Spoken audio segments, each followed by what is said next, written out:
നമസ്കാരം. കൊട്ടിഘോഷിച്ച് കേരളം പുറത്തിറക്കിയ electric bus ആദ്യ യാത്രയിൽ തന്നെ ചാർജ് ഇല്ലാതെ പാതി വഴിയിൽ കുടുങ്ങിയ കാര്യം കുറച്ചുനാൾ മുമ്പ് നിങ്ങളെല്ലാവരും കേട്ട് കാണും. തിരുവനന്തപുരത്ത് നിന്ന് എറണാകുളത്തേക്ക് പോയ ബസ്സാണ് ചേർത്തല ദേശീയപാതയിൽ വെച്ച് ഇത്തരത്തിൽ ചാർജ് ഇല്ലാതെ നിന്നുപോയ ഒരു അവസ്ഥയുണ്ടായത്. അന്ന് യാത്ര മുടങ്ങിയതോടുകൂടി യാത്രക്കാർ വലിയ പ്രതിഷേധവുമായി രംഗത്തെത്തുകയും പിന്നീട് മറ്റ് ബസ്സുകളൊക്കെ കയറി പോവുകയും ചെയ്തു. തിരുവനന്തപുരത്തും എറണാകുളത്തുമായി 10 ഇലക്ട്രിക് ബസ്സുകൾ ആണ് സർവീസ് തുടങ്ങിയത്. ഇപ്പോഴും നിരവധി ബസ്സുകൾ ചാർജ് ഇല്ലാതെ റോഡുകളിൽ അവിടെ ഇവിടെയൊക്കെ വഴിക്കാകുന്ന നിരവധി വിവരങ്ങൾ ലഭിക്കുന്നുമുണ്ട്. അതായത് ഇതിപ്പോൾ അവിടെ എത്തുമോ ഇല്ലയോ എന്ന് ഇവർക്ക് തന്നെ അറിഞ്ഞുകൂടാ. ഇങ്ങനൊരു സാഹചര്യം കേരളത്തിൽ നിൽക്കുമ്പോഴാണ് കേരളത്തെ കാട്ടി ഒരുപാട് അഡ്വാൻസ്ഡ് ആയ ദുബായ് ഒരു സുപ്രധാന തീരുമാനമെടുത്തിരിക്കുന്നത്. ദുബായിൽ ഇനി റോഡിലൂടെ കടന്നു പോകുന്ന ഇലക്ട്രിക് വാഹനങ്ങൾ താനേ റീചാർജ് ചെയ്യപ്പെടും. റോഡ് തന്നെ വയർലെസ് ചാർജറാകുന്ന അത്യാധുനിക സംവിധാനം പരീക്ഷണാടിസ്ഥാനത്തിൽ പ്രവർത്തനം ആരംഭിച്ചു കഴിഞ്ഞു. ദുബായ് സിലിക്കൺ ഒയാസിസിലാണ് റോഡ് വയർലെസ് ചാർജായി ഇലക്ട്രിക് വാഹനങ്ങൾ റീചാർജ് ചെയ്യുന്ന സംവിധാനം പ്രവർത്തനം ആരംഭിച്ചത്.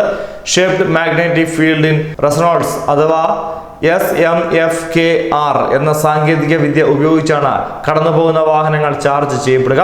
60 കിലോമീറ്റർ മാത്രം നീളമുള്ള ഈ ചാർജർ പാതയിലൂടെ കടന്നു പോകുന്ന ഇലക്ട്രിക് ബസിനെയും കാറിനെയും ബാറ്ററികൾ റീചാർജ് ചെയ്യിപ്പിക്കും. കേബിൾ ഉപയോഗിച്ച് വാഹനങ്ങൾ ചാർജ് ചെയ്യുന്നതിനേക്കാൾ ഫലപ്രദമാണ് ഈ സംവിധാനമെന്നാണ് RTA അധികൃതർ അവകാശപ്പെട്ടതും. ദുബായ് സർക്കാർ നടപ്പിലാക്കുന്ന സുസ്ഥിര വികസന പദ്ധതികളുടെ ഭാഗമായി പരിസ്ഥിതി സൗഹൃദ വാഹനങ്ങളുടെ ഉപയോഗം പ്രോത്സാഹിപ്പിക്കുന്ന പദ്ധതികളാണ് ഇത്തരത്തിൽ റീചാർജിംഗ് റോഡുകൾ സ്ഥാപിക്കുകയും ചെയ്യുന്നത്. ഇത്തരം റോഡിന് സമീപത്തെ വൈദ്യുത കാന്ത തരംഗങ്ങൾ അന്താരാഷ്ട്ര മാനദണ്ഡം പാലിപ്പിക്കുന്നതായും RTO അറിയിച്ചു കഴിഞ്ഞു.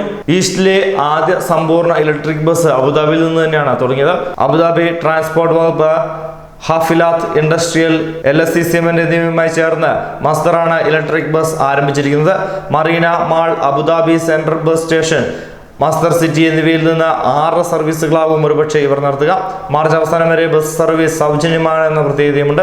UAE ചൂടുള്ള കാലാവസ്ഥ ഇലക്ട്രിക് വാഹനങ്ങൾക്ക് എന്തായാലും ഒരു വെല്ലുവിളി തന്നെയാണ്. എന്നാൽ ഈ പ്രശ്നം പരിഹരിക്കാനുള്ള നൂതന സാങ്കേതിക വിദ്യയുമായി ഈ വാഹനം വികസിപ്പിച്ചെടുക്കുകയായിരുന്നു. 30 യാത്രക്കാരെ ഒരേ സമയം ഉൾക്കൊള്ളാവുന്ന ബസ് ഒരു വട്ടം ചാർജ് ചെയ്താൽ 150 കിലോമീറ്റർ വരെ സഞ്ചരിക്കും. ഓടിക്കുവാനും ഇത് ഏറെ സുഖമുള്ള വാഹനം തന്നെയാണ്. ബസിന്റെ മറ്റ് ഊർജ്ജ ഉപയോഗങ്ങൾക്കായി സോളാർ പാനലുകളും മറ്റും മുകൾ ഭാഗത്ത് ഉണ്ടുതാനും.